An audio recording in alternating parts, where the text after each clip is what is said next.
Good morning, or depending when you're watching this, good afternoon, good evening, or good night. My name's Ross, and I was always told I had a voice radio. So today we are getting straight into a game. We have got Ben Pavey on the right. He is going to be playing Yveltal Zoroark. On the left, we have got Oliver Parks, unbeaten at 2-0, playing Mega Mewtwo. So, as we get straight into it, we have got Ben. He is using an Ultra Ball, and it's a moderately painful Ultra Ball. To be perfectly honest, getting rid of a double colourless energy, on the first turn of the game is not what you want to be doing, but unfortunately, sometimes this happens. Now, remember, we are in the post-rotation here. We are playing Primal Clash onwards with Steam Siege Legal, so this is one of the tournaments where you get your first opportunity to really see how these decks work, what people are playing, how they go. If you're going to be playing in the next couple of months, as I'm sure a lot of you are, I would highly recommend watching these videos, as you clearly must be doing, if you're listening to me say this. So we see an Ultra Ball coming down from Ben straight away here. He's had to get rid of a Vespiquen as well. He's only playing 4 double colourless, although we do have that new card Special Charge from Steam Siege, which allows you to shuffle 2 special energy back into your deck. Oh, and that is not a good start from Ben there.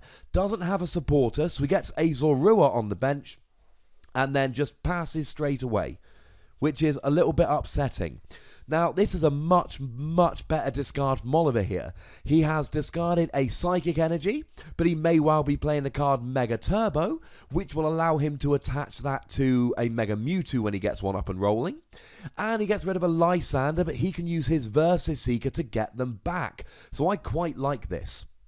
Now, he uses an Ultra Ball to get a Hooper, and he uses that Hooper, using the ability Scoundrel Ring to search for free EX Pokemon, or up to 3.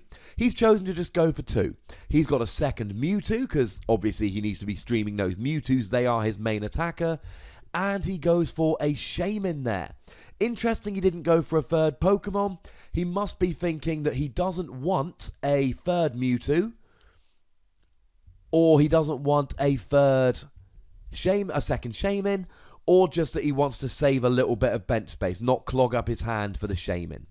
So there goes a Trainer's Mail. He gets to look at the top 4 cards of his deck, choose a trainer and put it in his hand. He did see the 5th card there. Now, this is a league challenge. It's nice and friendly. Everyone's being friends here. In a tournament, he could have got a warning for that. In a high-level tournament like Worlds, he could have got a proper, like a prize penalty. At a simple, nice, friendly league challenge, you ain't getting more than a warning for that. And both players apparently just being cool with it. So he uses his Trainer's Mail to get an Ultra Ball. And this is going to be interesting. Is he going to go for a second Trubbish maybe? Make sure he can get that Gardevoir going? I don't know is the honest answer. Could go for another Shaman here, empty out his deck. Oh, he goes for a Max Elixir here. Look at the top 6 cards, attach a basic energy to a benched basic Pokemon. That's pretty cool. He's now got an energy on both of his Mewtwo. Now, this is going to be very useful because as we go through the game, he's going to want to be using that damage change attack. Now, he's going to use the Stadium, I assume.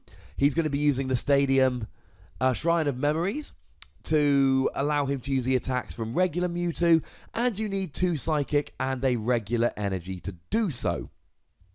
He tries another Max Elixir here, but he whiffs it, unfortunately.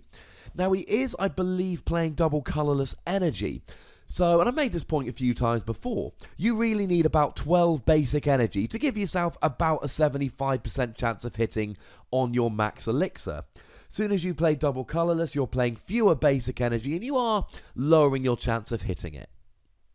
Now, what's he got there? Is it playing the Ultra Ball? Oh, he's got a Mega Mewtwo and a double colourless in his hand. If I were him here, I would have waited. I would have waited till next turn and then got a Shaman. See, because he can't get rid of the Mega Mewtwo. He needs that. But similarly, that double colourless energy, especially for something like Psychic Infinity, Mega Mewtwo's attack, is just too good. And if we look at his board setup here, he's got the Trubbish, he's got the 2 Mewtwo's, he's got an energy on each. He doesn't really need anything else this turn. So I think he could have afforded to wait a turn. But then again, he's going aggressive here. And one argument for doing what Oliver's doing here, He knows that Ben has no supporter. He knows that Ben has nothing. So if he can get set up really fast here, he can kind of run Ben out of options before he's done anything. So I can see why he's going aggressive here. I don't think he needs to, but I certainly don't think it's, a terrible play. Now he plays another Max Elixir, and you've seen the double colourless here. I still think Max Elixir's a worthy play. It allows you to get the energy out faster. It's just unfortunate here that he's not hitting them, because he's probably, I would imagine, playing 7 or 8 basics, so you wouldn't expect to hit more than 2 out of your 4. Now there is the Shrine of Memories coming down. Oh, and a Sycamore. That might be why he played the Shaman there, just because he hadn't played a supporter yet, so he's hoping to draw one with the Shaman. Although he has now discarded that Mega Mewtwo as well, although he has got a Mega Mewtwo and a double colourless in hand, which is all right. Now, he does get the Spirit Link onto the Mewtwo, but we have that Yveltal in the active, and his ability Fright Night means that all tools have no effect. Now, Gardevoir, his ability activates when Gardevoir has a tool attached. So what will happen there is that Gardevoir will activate, because he's got a tool attached, and then, of course, that will turn off Yveltal and the Float Stone will be going. So Yveltal doesn't turn off Gardevoir here. So we do see the attack there from Mewtwo, 30 damage times the amount of Psychic Energy attached to him. So 1 Psychic Energy, 30 damage. Oh, now that's not so bad there. We do see a Zoroark and a double colourless energy, and then a Hex Maniac. Now I don't know how many abilities, and he must have top-decked that, because a Hex Maniac on the previous turn would have been really, really good for Ben. It would have stopped the Hooper. And that would have been, it could have been absolutely crucial just to stop him setting up. Now, we do see a Mind Jack there. 5 bench Pokemon means 150 damage, plus the 10 base is 160. Now we need a damage change from Oliver here. Now, he's going to need the Spirit Link, and he's going to need the Mega, and he's going to need 2 energy attachments. Oh, he's got a Mega Turbo in hand. Oh, he's missing the Spirit Link. So, a potential misplay from Oliver there. Had he had the Spirit Link, had he put the Spirit Link on the active Mewtwo, then what he would have been able to do is evolve the active Mewtwo, then he could have attached, played a Mega Turbo, and then KO'd this Zoroark with damage change. Switching the amount of damage counters, it would have done enough.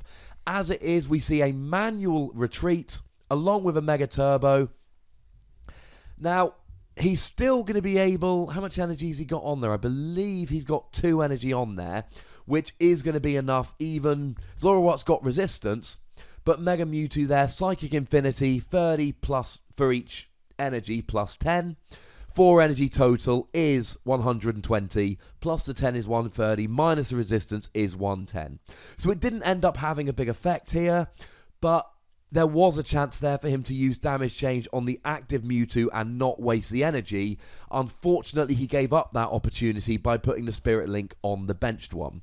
And we're seeing this matchup go exactly as we might expect. Now we're going to see 130 here, and that will be enough to get the KO. And that is unfortunately the game.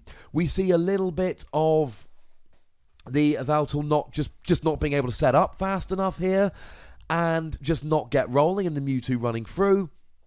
But we also see here that the thing about Mega Mewtwo, and this is why it's so good, and Oliver is now 3-0 in this tournament, and there are many Worlds players at this tournament.